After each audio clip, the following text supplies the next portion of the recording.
Here we are in Vienna. Look at this massive structure. We don't have buildings like this that I recognize in many places. Then I was asking my friend Vlad, I said, who is that? He said, all over Vienna there are men on horses. How's that for a history buff? Anyway, let me turn this. So I'm watching the revolution, or the streets being filled in the USA. It's kind of bizarre in a way. You know, the liberals, the Democrats, they never allow any opportunity to go by for mobilizing their base against Donald Trump.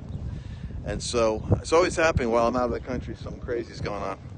But just so you guys understand what's happening, this whole NRA protest with youth is a liberal Democrat organized entity. Remember, the teachers' unions in schools are Democrats. Nothing against you guys that are teachers, but you know I'm telling the truth. Teachers are actually mobilizing.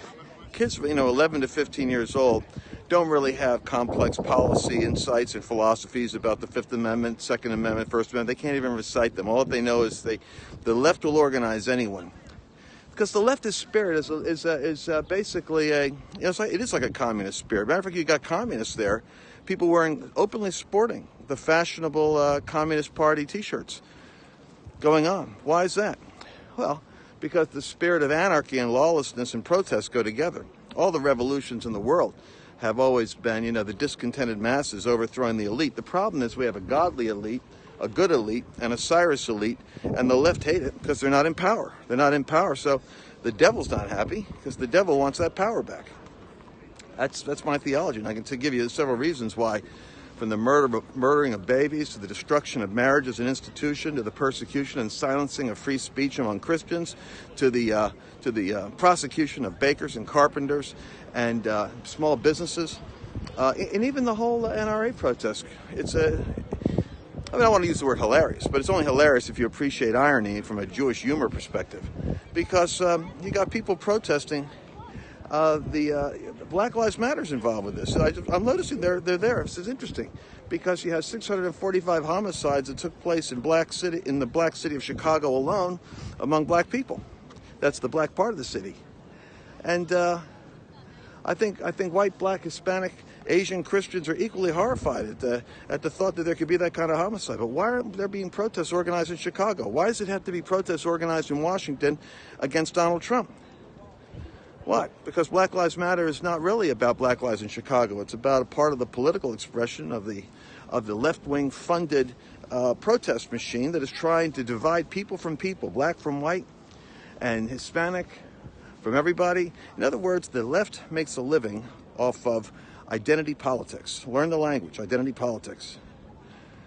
Now, Christianity is in a conundrum right now because Christians are largely silent. And when we do talk, we talk about things nobody else is listening to. What does Jesus have to say in a revolutionary moment like this? Well, I'm in Vienna. This nation, as well as Czechoslovakia, they've experienced what it's like to be taken over. They know what it's like to have the rise of the Nazi Party. They know what it's like to be taken over by the communist Soviet bloc. And so the church here has a rather interesting philosophy observing America. They say you really have to protect the freedoms you got because they're fragile and can be lost. Does that make sense? So in Europe right now and in Vienna, I believe there's a revolution that's already started. I believe there's a revolution that started in the United States. When a revolution is happening, by the way, or a reformation, you don't know it at the time it's happening because you're in it. And when you're in that period of time, you miss it.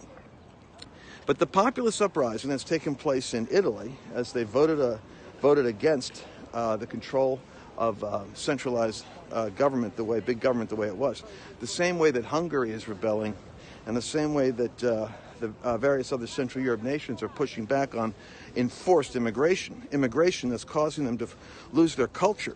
Now here's the problem. They are not affirming their Judeo-Christian history, but they know that something's being threatened by the radical Islamification of culture, because if you don't have a culture to defend, the people coming in that have a culture will take it over and define it for you. Does that make sense? In other words, if I'm a radical, if I'm Muslim, and I come into your country, if I'm not assimilated into your culture, then I'm a Muslim in your foreign culture. And guess what? As a Muslim, I've got stronger beliefs than you who have no belief. Eventually, I'm going to shape your beliefs. I'm going to make you submit to my belief. Does that make sense? So Christianity has got to have a resurgence in Europe. It has to have a resurgence, and there's a sense in which populism has to be properly understood. Populism can be a positive or negative thing depending on who's leading the parade or who's shaping the momentum. But the essence of populism is the average person is feeling like they're getting screwed. That means they feel like there are powerful elites, powerful interests in government, banking, and let's face it, if you take the progressive Democrats, their goal is to take over the United States through bureaucracy. They want the government to be bigger and bigger. Every Democrat I've ever met wants to work for the government. You talk to a conservative, they want to start a business. Conservatives have a vision for free enterprise. They want to start a business. I'm serious. You go to Harvard, every kid is a liberal wants to go to work for the government. Conservatives want to start a business. They want to do something independent because they're not looking to the government to be their god. So we're in a fundamental battle right now. And every card is being played by the left to manipulate people, whether it's racial or youth. Like I said, Democrats are mobilizing the youth. And if there was really concern over violence, we'd be focusing on the cities where the violence is the greatest. Oh, my wife's calling for me.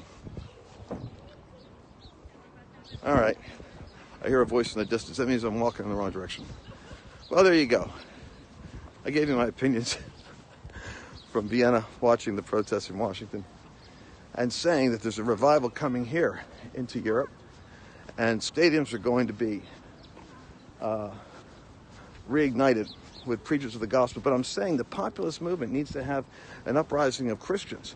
The Christians here are like 70% Catholic in one country, 40% or 30% Catholic, and 10% Protestant. But they're quiet. They're silent.